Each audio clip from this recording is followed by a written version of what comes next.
Hello friends, आप सभी का स्वागत है हमारे यूट्यूब चैनल पर। आज की वीडियो में हिंदी सब्जेक्ट के लेसन प्लान के बारे में बात करेंगे, जो कि बीएड के स्टूडेंट के लिए बहुत हेल्पफुल होगी। शुरू करते हैं वीडियो एक छोटे से इंट्रो के बाद।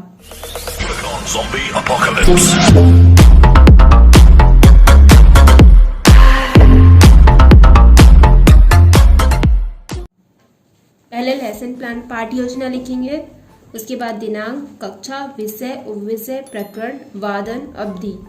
दिनांक जिस दिन टीचिंग करेंगे उस दिन के लिखेंगे। कक्षा मैंने यहाँ सिस्टम लिखा है, विषय हिंदी लिया है, उपविषय पद है, प्रकरण झांसी की रानी, वादन और अवधि टीचिंग के समय का लिखेंगे। उसके बाद नेक्स्ट हेडिंग है विद्यालय का नाम, नेक्स्ट हेडिंग है सामान्य उद्देश्य। इसमें पहला पॉइंट है विद्यार्थियों में रचनात्मक शैली का विकास करना। सेकंड पॉइंट है पूर्व ज्ञान को नवीन ज्ञान से जोड़ना। थर्ड पॉइंट है बच्चों को धारा प्रवाह गति तथा शुद्ध उच्चारण के साथ कविता का पढ़ना सिखाना। चौथा पॉइंट है बच्चों को हिंदी कविता के माध्यम से प्रगतिशील बनाना।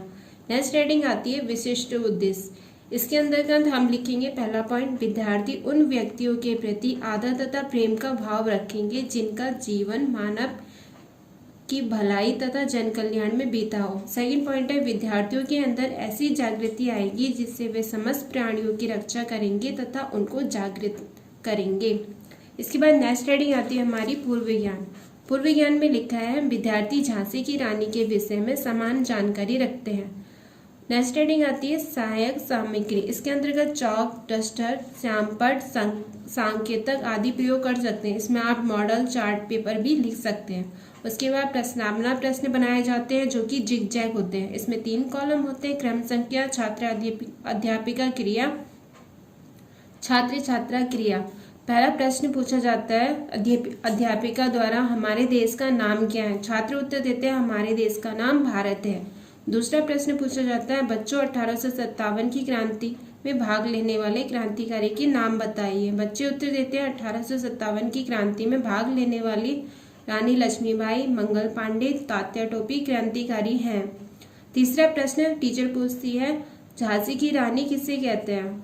छात्र उत्तर देते हैं झांसी की रानी रानी लक्ष्मीबाई को कहते हैं। चौथा प्रश्न रानी लक्ष्मीबाई से संबंधित कविता का नाम बताइए। यहाँ पर छात्र मौन हो जाते हैं, इसलिए हम यहाँ पर लिखते हैं समस्यात्मक प्रश्न।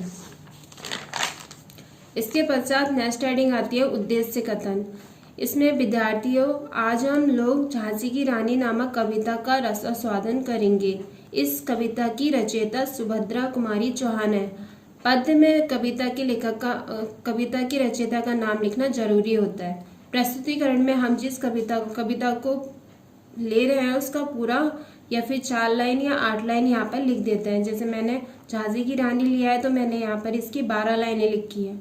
सिंहासन हिल उठेंगे राजवंशों ने भ्रिकुटी तानी थी, बूढ़े भारत में आई फिर से नई जवानी थी, गुमी हुई आज़ादी की कीमत हम सबने पहचानी थी, दूर फिरंगी को करने की सबने मन में ठानी थी, चमक उठी सन 57 में वह तलवार पुरानी थी, बुंदेले हरबोलों के मुँह हमने सुनी कहानी थी, खूब लड़ी मर्दानी वह तो झांसी वाली रानी थी, कानपुर के नाना की मुँह बोली बहन छबीली थी, रानी लक्ष्मीबाई नाम पिता की वह संतान अकेली थी, नाना के संग पढ़ती थी वह, नाना के संग खेली थी, बर्ची ढाल कृपाण कटारी उसकी यही सहेली थी। मैंने 12 लाइनें ली हैं, आप ज़्यादा भी ले सकते हैं। इसके पश्चात हेडिंग आती है आदर्श वाचन। आदर्श वाचन में लिखा होता है छात्र अध्यापिका द्वारा उचित लय द्वारा आरोह अवरोह के साथ कविता का आदर्श वाचन किया जाएगा। अनुकरण वाचन के पश्चात कठिन शब्दार्थ लिखे जाते हैं, जिसमें 3 कॉलम होते हैं। एक में क्रम संख्या, शब्द और अर्थ। पहला पॉइंट लिखा है मैंने विलंब, जिसका अर्थ होता है देरी। दूसरा पॉइंट लिखा है दुर्गति, जिसका अर्थ होता है तेज गति। तीसरा लिखा है मैंने फिरंगी, जिसका अर्थ होता है अंग्रेज। चौथा होता है बुंदेली, बुंदेलखंड में रहने वाले लोग। 5वां पॉइंट लिखा है मैंने मर्दानी, जिसका अर्थ होता है मर्द के समान ताकत रखने वाली औरत। 6वां पॉइंट है भृगुटी यानी माता। 7वां पॉइंट है सिंहासन, राजा की बैठने का स्थान। 9वां पॉइंट है राजवंश, राजा के वंश। 10वां पॉइंट है वर्ची, चाकू तलवार।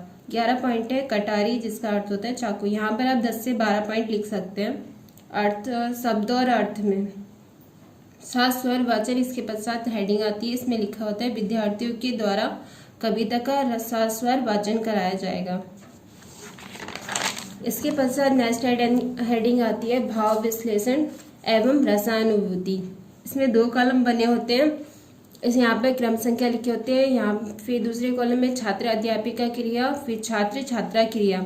इसमें प्रश्न पूछे जाते हैं जो कविता से रिलेटिव होते हैं। स्वतंत्रता संग्राम में चिंगारी सुलगाने का कार्य किसने किया होता है। यहाँ पर बच्चों को इसका उत्तर नहीं पता होता है, इसलिए अस्पष्ट उत्तर लिख दिया जाता है। यहाँ पर छात्र अध्यापिका अपने कविता के द्वारा इसका उत्तर स्पष्ट करती है। जैसे यहाँ पे लिखा है, कविता से उस समय के माहौल के बारे में पता चलता है कि अंग्रेजों ने धीरे धीरे अपना साम्राज्य हमारे देश में फैला लिया था। उस समय भी हमारे देश में स्वतंत्र होने की भावना के बीज फूटने जरूरी थे, परंतु संगठन का अभाव, राजाओं की स्वार्थ प्रवृत्ति, आवासी फूट आदि के कारण हमारा आंदोलन असफल हो पाया। ऐसी विषम वातावरण में भी झांसी की रानी लक्ष्मीबाई और कुछ अन्य वीरों ने स्वतंत्रता की चिंगारी को सुलगाने का अभूतपूर्व प्रयास किया। दूसरा पॉइंट मैंने लिखा है यहाँ पर, दूसरा प्रश्न बनाया मैंने यहाँ पर, बूढ़ा तथा नई जवानी से कविता में क्या अभिप्राय है, जिसका उत्तर छात्रों को पता नहीं होता है, इसलिए अस्पष्ट उत्तर लिख दिया गया है। यहाँ पर छात्र अध्यापिका अपने कथन को स्पष्ट करती है, हमारे भारतवर्ष के गुलाम होने के कारण एक तरह से चारों ओर मायूसी वाला वातावरण बन गया था। भारतीय वीरों का साहस कमजोर हो गया था, सभी अपने को असहाय महसूस करने लगे थे। ऐसे लगता था मानो सारा देश ही बूढ़ा हो गया हो, परंतु ऐसे बोझिल वातावरण में झांसी की रानी के आने के कारण देश में एक नए उमंग का वातावरण बन गया, मानो एक नई जवानी का संचार हो गया हो, अर्थात लोगों में संघर्ष की भावना जागृत हुई हो। एक बार लोग पुनः स्वतंत्रता की प्राप्ति की ओर तत्पर होने लगे थे। यहाँ पर यही बूढ़ा और नई जवानी का अभिप्राय है। इसके पश्चात आदर्श वाचन किया जाता है जो छात्र अध्यापिका द्वारा कराया जाता है। उसके पश्चात अनुकरण वाचन होता है जो विद्यार्थियों द्वारा कराया जाता है। तत्पश्चात हेडिंग आती है मूल्यांकन प्रश्न। इसकी जगह स्थान पे आप पुनरावर्ती प्रश्न भी लिख सकते हैं। जैसे पहला प्रश्न लिया है, रानी लक्ष्मीबाई का बचपन का नाम क्या था। यहाँ बच्चों का आंसर पता नहीं होता है, इसलिए उसे ब्लैकबोर्ड में उसका उत्तर लिख देते हैं। जैसे रानी लक्ष्मीबाई का बचपन का नाम मन्नू था। फिर प्रश्न पूछे जाते हैं, जैसे 1857 की क्रांति में किस किसने भाग लिया था, और इसका उत्तर श्याम पट पे लिख दिया जाता है। 1857 की क्रांति में तात्या टोपे, मंगल पांडे, नाना साहेब, रानी लक्ष्मीबाई ने भाग लिया था। तीसरा प्रश्न पूछा गया है, रानी लक्ष्मीबाई के गुरु कौन थे। इसका उत्तर लिखा होता है, रानी लक्ष्मीबाई के गुरु तात्या टोपे थे। चौथा प्रश्न पूछा गया है, झांसी की रानी कौन थी। चौथा उत्तर है, झांसी की रानी लक्ष्मीबाई थी। पांचवें प्रश्न पूछा गया है, रानी लक्ष्मीबाई का विवाह किससे हुआ था, वे किस स्थान के राजा थे। पांचवा उत्तर है, रानी लक्ष्मीबाई का विवाह राजा गंगाधर राव से हुआ था, वे झांसी के राजा थे। इस तरह से श्यामपट का कार्य पूर्ण हो जाता है। फिर नेक्स्ट डे आती है श्यामपट कार्य व निरीक्षण कार्य। छात्र अध्यापिका सभी छात्रों को श्यामपट कार्य उतारने का निर्देश देकर स्वयं घूम घूम कर उसका निरीक्षण करेगी। गृह कार्य, रानी लक्ष्मीबाई कविता का सस्वर अध्ययन कीजिए। मंगल पांडे, तात्या टोपी व रानी लक्ष्मीबाई ने किस स्वतंत्रता संग्राम में भाग लिया। यह गृह कार्य होता है। इसके साथ ही हिंदी का लेसन प्लान संपूर्ण होता है। अगर आपको किसी अन्य विषय से संबंधित लेसन प्लान की वीडियो चाहिए तो कमेंट बॉक्स में कमेंट कीजिए। हमारी पूरी कोशिश रहेगी कि वो आपको प्रोवाइड की जाए।